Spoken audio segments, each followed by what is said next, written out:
What up, folks? Bring you another one now. This one's called like how to use your amortization to help you pay your mortgage down faster. I'm gonna give you a little quick breakdown, but anybody that owns a home, I always call it the big boy league. The reason why I call it the big boy league because everything falls on you. Your roof is starting leaking, you're gonna have to cough some bread out to go get someone to pay for your roof. Depending on how big your house is, the roof could cost from 5, 10, 20,000 above, depending on how big your house is.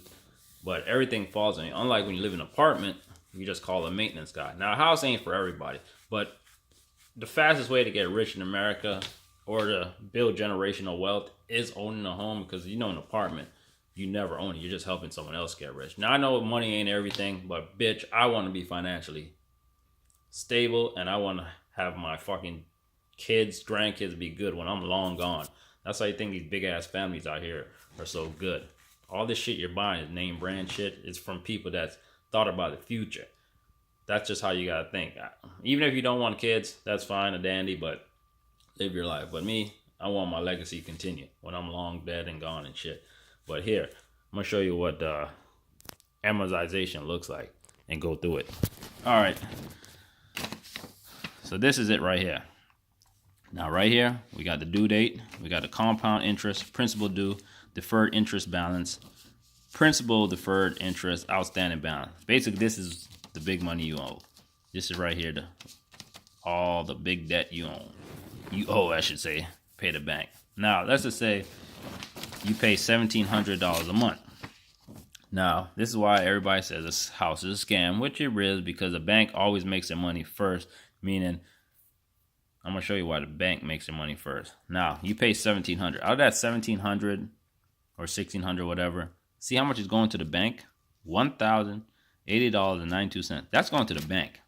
And only amount going to the principal. Principal meaning it's going to take off this.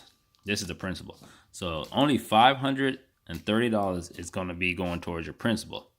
Now, this is why people say it's a scam because look at this big ass principal I'm paying, but I'm paying $1,700 a month, but only $530 is going towards this, and the bank is getting $1,000. See, the way you want it, this one doesn't have it to fully because I just printed offline. Wasn't trying to show you my shit, but you want this to be about $1,000 and this to be $500. Basically, you want this to be as high as possible. I mean, this is still kind of good because every month you make a payment. Every 2 months, you're basically paying $1,000, which is good. That's what you want. But with this high ass 300-something thousand, depending on your APR rate, a lot is going for the interest.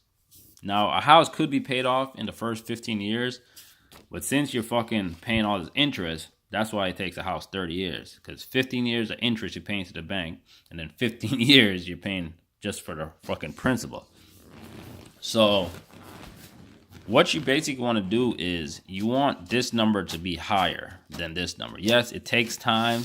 You have to find a strategy that works for you, but it can be done. That's why this schedule is good because it shows you, okay, if I could add a couple extra payment, I could bring my principal from 530 to 568. You want this to be as high as possible, your principal. You want to kill your interest to the bank. You don't want the bank making as much money off you. You want to be paying as much on the principal as possibly can. So that means any money you get, now let's say put all your money. Now let's say, next year it's tax season.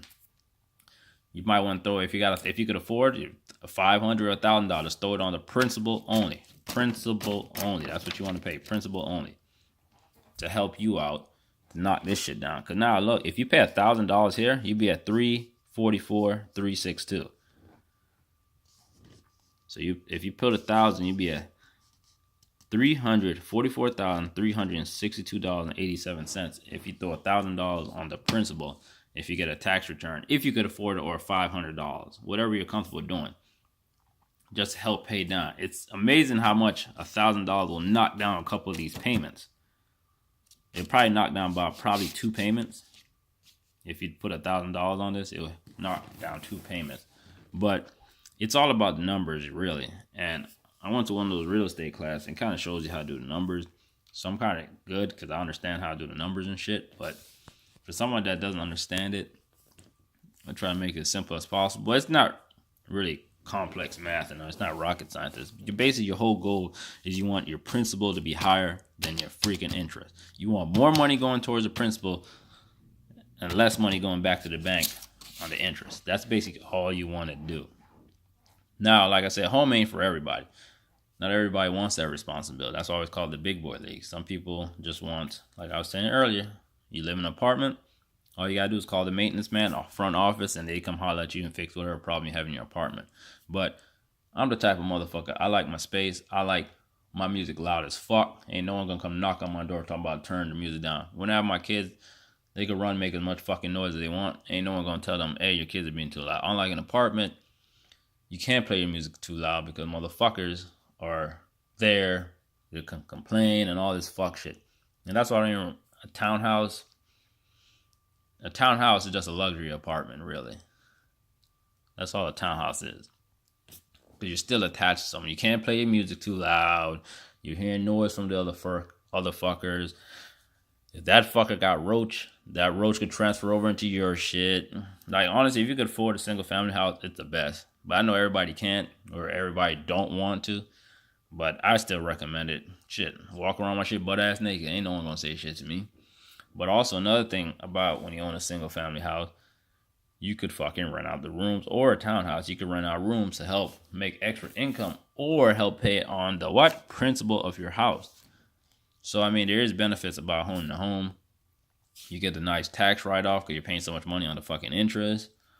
So you always get like a nice couple grands. I'm not gonna say grand here because of the taxes you pay on the interest. The interest is taxed, so it helps you out when you file your taxes. And what else? I mean, it's a peace of mind. I've been in my drawing about 4 years, and me putting the key in, that shit never gets old. And next month, I've been here for 4 years, and that shit still doesn't get old. But I know this ain't for everybody, but I'm just throwing out the knowledge there. Just for anybody that's looking for it or ever thought about getting their own crib. But another good thing too is if you are living at your parents' house or someone else's house and you live cheap, you could buy a house in another state and you could rent that fucker out and make extra money. See, America's all about a hustle, man. You just got to hustle out here because there's motherfuckers scamming people every day. And like I said, I don't know how many times I say it. Like, I hate putting gas in my own car, but I do it because I want to move shit, because I want to go around and drive places. But that means I hate giving money out. You think I want to keep giving these fucking loan officers this extra $1,000? Fuck no. I want this shit paid the fuck off so I could be chilling, just pay utilities and live an easy life. I want my life as easy as possible. And that's another thing I want to touch bases on about owning a house. The way I have my house is I have my house as a low maintenance house, meaning it costs some money to do it, but like if you got a deck, like I got a little deck and a little front thing out my front of my house, I put the composite wood. Basic composite wood is basically plastic wood, so it never rots. It does get stained, but you can just power wash it. You never have to restain the wood. It's just easier maintenance, and that's what I'm all about. Easy fucking maintenance. And that's what I recommend people doing if you got a crib. Because who the fuck wants to continue going out there doing all this extra shit? But I ain't going to be making this video too long because, you know, most motherfuckers nowadays got short attention span. So hopefully this helps. I'm going to holler at y'all. Keep pushing. Peace.